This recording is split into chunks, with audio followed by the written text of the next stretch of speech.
Amis internautes, vous qui nous suivez sur www.gms.sn, bienvenue à ce nouveau numéro de votre magazine Horizons d'hiver.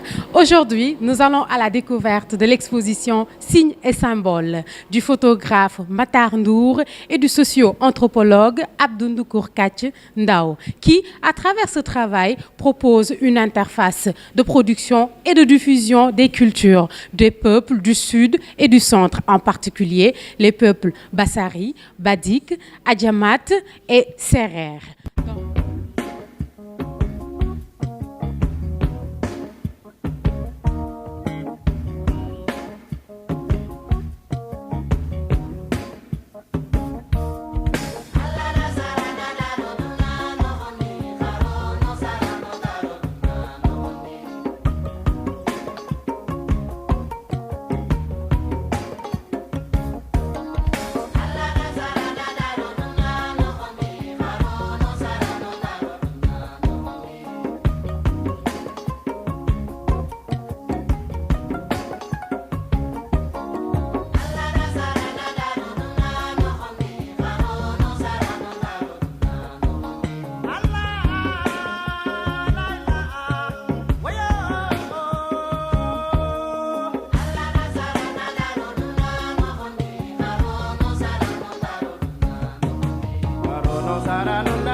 Amis internautes, comme je vous le disais tout à l'heure, aujourd'hui nous sommes à la découverte de l'exposition Signes et symboles du photographe Matar Ndour et du socio-anthropologue Abdou Ndour Katch Ndao qu'on reçoit aujourd'hui sur ce plateau. Monsieur Ndao, bonjour.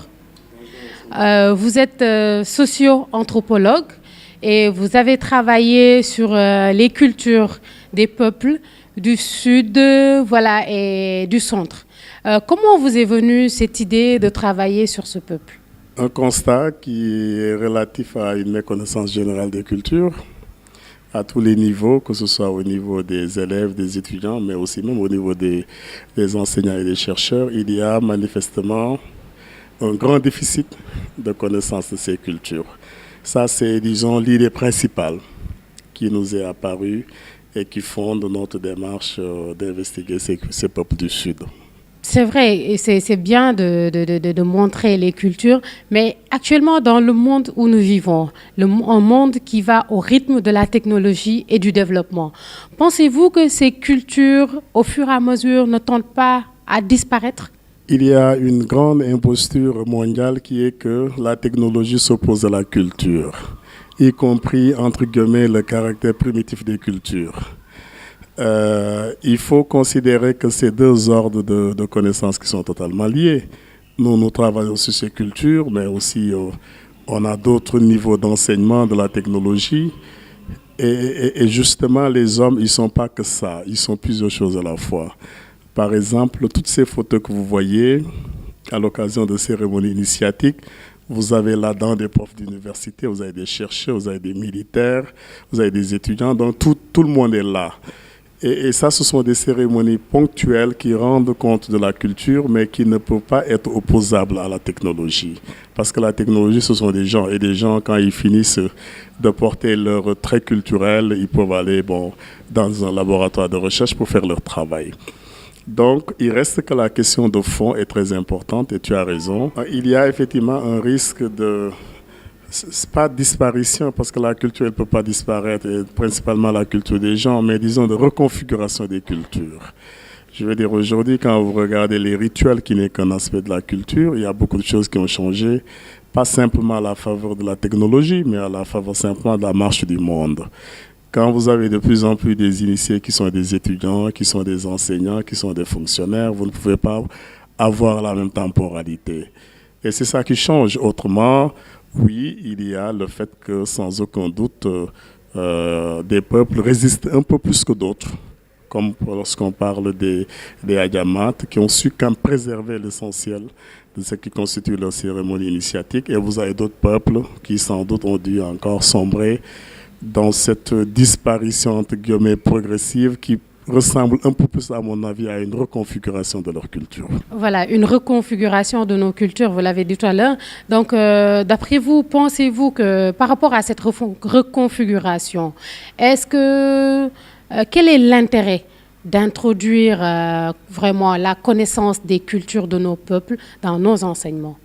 D'abord, il faut faire le constat général, c'est ce que j'ai dénoncé au début de mon propos, que nos systèmes d'enseignement ont très peu intégré les enseignements de nos cultures, y compris dans nos différents départements de sciences sociales qui sont quand même, ou qui devraient être quand même des supports de diffusion de nos cultures. Nous sommes encore dans des systèmes très extravertis où les enseignants parlent un peu plus de la Papouasie que par exemple de Cagnotte. Et c'est ça le problème. Après, il faut comprendre c'est quoi la culture en l'occurrence et c'est quoi l'objet de cette exposition.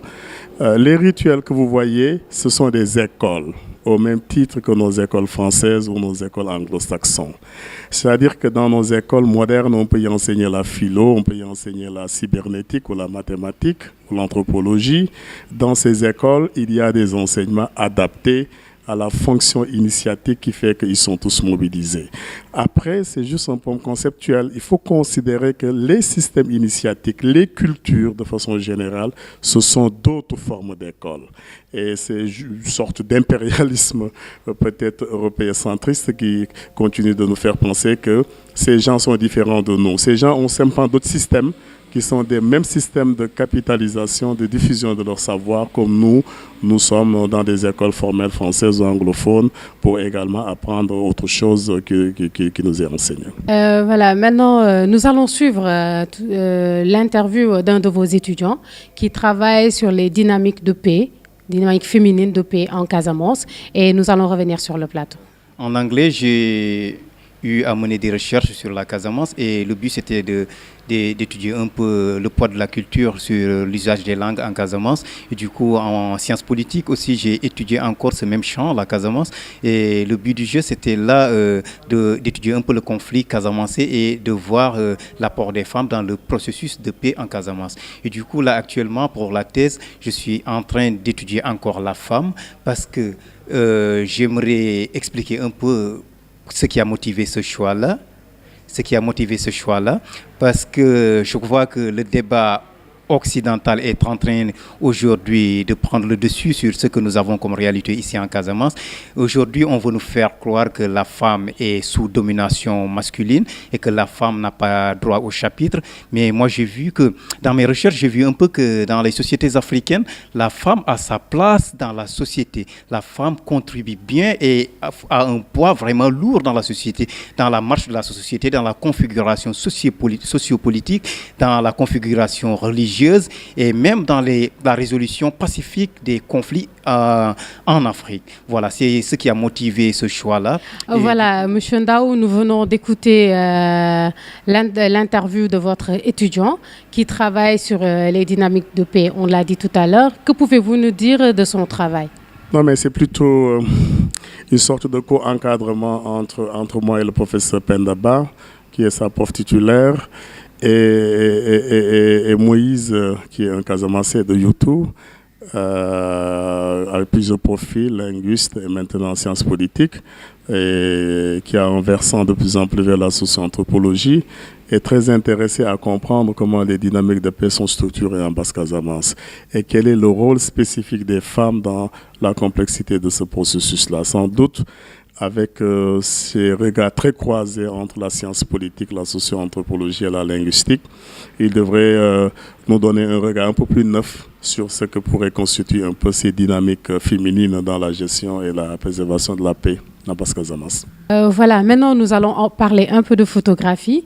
Vous avez fait cette exposition avec un grand photographe, Matar Ndour.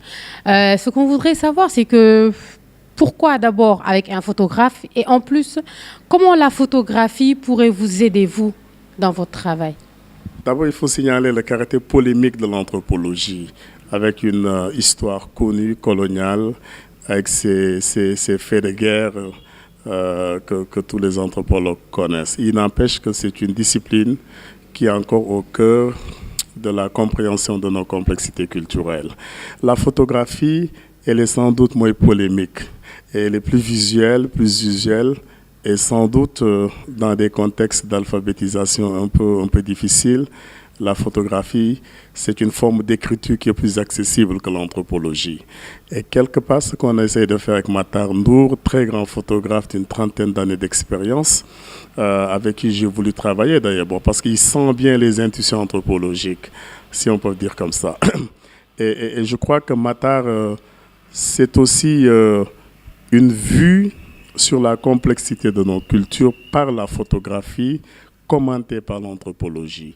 Alors donc, c'est vraiment un travail complémentaire où l'anthropologue, avec ses matériaux ethnographiques, peut toujours expliquer un certain nombre de choses, et un photographe qui va au cœur de ces cultures et qui nous restitue avec beaucoup plus de finesse, mais sans doute avec beaucoup plus de facilité, ce genre de travail qui peut toujours être utile pour des gens qui n'ont pas nécessairement des bases en sociologie ou en anthropologie ou peut-être même en archéologie. Donc c'est un travail très complémentaire et Matar le restitue avec beaucoup de finesse et avec beaucoup de compétences. C'est vrai, les photos parlent d'elles-mêmes, on le sait. Maintenant, on voudrait savoir quel est le message que vous voulez exactement faire véhiculer à travers tout le travail que vous avez fait et à travers vos expositions. Les messages, ils peuvent être déclinés en trois formules et nous travaillons sur ces trois formules. D'abord, la photographie à travers ses expositions. Il faut rajouter à cela des documentaires en vue sur lesquels nous travaillons. Probablement, nous en produirons une trentaine. Des films, de petits documentaires à but pédagogique, à but didactique, pour que peut-être ceux qui n'ont pas toujours la possibilité d'interpréter des photos ou de lire des textes élaborés en matière de socio-anthropologie puissent être un peu plus à l'aise. Et puis après, il y a toute une production scientifique autour de la sortie de plusieurs d'ouvrages. Il y en a un qui est en cours de préparation. Le message, il est clair. C'est comment mettre en œuvre plusieurs outils pour que la diffusion soit accessible pour tout le monde. Parce que si des gens parlent des bédiques en des termes anthropologiques ou c'est seulement les universités qui peuvent en bénéficier, ça n'a pas d'intérêt. Le savoir et la science, de façon générale, c'est pour résoudre des problèmes. La science, ce n'est pas pour faire un étalage de savoir, c'est pour résoudre des problèmes. Et si ça nous permet, à travers ce type d'exposition, pas de résoudre des problèmes au sens classique du terme, mais au moins de démontrer aux gens que ces gens font partie de nous. Et ce message, il est très fort parce que le cloisonnement des cultures et la méconnaissance sont scandaleux dans ce pays. Et je crois qu'il y a encore un effort qu'il faut faire, que nous essayons de faire, que les autres collègues doivent faire, pour sortir un peu des centres urbains et aller cueillir ce qui relève des spécificités rurales. Et sous ce rapport, le patrimoine commence à être très dégradé. Et j'espère que ce genre d'expo permet de tirer un peu la sonnette d'alarme. En tout cas, c'est des peuples très divers investigués entre la Guinée, la Gambie, la Guinée-Bissau en particulier, la Gambie, le Sénégal, et particulièrement dans l'ancienne région naturelle de la Basse-Casamance, de la Haute-Casamance avec le peuple Tenda, les Bédiques et les Bassari en particulier. On travaillera plus tard sur les Konyagi et les Badiaranké, à ce qu'on appelle ici le peuple Adjamat, en passant par les Sérères, les Peuls. Il y a une bonne diversité qui permet de regarder aussi que notre pays, c'est un pays qui est formidable et qui a à revendre sur ses aspects culturels. Les projets de M. Ndao pour l'avenir? Non, mais ce n'est pas des projets de M. Ndao. Disons, c'est des projets collectifs que j'ai avec beaucoup d'amis. J'ai décliné un pan déjà. C'est les publications d'ouvrages tout au long des années qui viennent parce qu'on a suffisamment de ressources ethnographiques, photographiques et visuelles pour sortir des ouvrages, à mon avis. J'espère qu'ils seront des ouvrages de référence. Pour le reste... on est toujours avec des amis sur un projet de création d'une nouvelle école des sciences sociales appliquées en Basse-Casamance, normalement qui devrait démarrer au mois de novembre. Et on y enseignera la sociologie, l'anthropologie, la santé, l'hygiène, des questions de méthode, de méthodologie appliquées aux sciences sociales. Vraiment une école qui est au cœur de notre vécu. Je peux terminer juste par une anecdote. Moi, j'ai été voir les différents rois ici en Basse-Casamance pour leur dire, vous recevez des gens et vous leur expliquez qui vous êtes. Et si nous créons une école où nos étudiants viennent de façon plus systématique, vous-même vous êtes les profs, Vous expliquer, ça permet à l'étudiant d'avoir été une fois au moins dans une cour royale, parce que nos enfants ne connaissent pas ce que c'est qu'une cour royale, de voir, de visualiser ce que c'est qu'un roi, ils n'ont jamais vu de roi, et d'écouter ce que le roi dit. Alors on ne peut pas toujours mobiliser des profs qui viennent souvent raconter des histoires, il vaut mieux aller aussi parler aux gens qui sont les vrais acteurs. Et ça, c'est une philosophie de l'école que nous allons appliquer dans différents domaines initiatiques, dans le domaine de la santé et dans énormément d'aspects, pour que quand les gens sortent de cette école, au moins ils aient l'impression qu'ils ont appris quelque chose. Bon, ça c'est un projet, puisqu'un projet, on a beaucoup avancé dans la systématisation des curricula, les syllabus sont en train d'être finalisés, la logistique également, et normalement au mois de novembre, on devrait commencer avec nos premiers enseignements, sans doute en anthropologie, et puis on verra en histoire comparée ou en linguistique comparée. Voilà. Amis internautes, c'est tout pour l'édition d'aujourd'hui. Je rappelle tout simplement qu'on recevait sur ce plateau M. Abdou Ndoukour Kachindaou, qui est socio-anthropologue, qui a fait un travail remarquable avec le grand photographe Matar Ndour sur les peuples, les cultures des peuples du Sud et du Centre. Je remercie l'équipe technique qui m'a accompagné pour la réalisation de cette émission. Quant à moi, je vous retrouve la prochaine fois pour un autre numéro d'Horizon d'hiver sur www.gms.sn. Au revoir.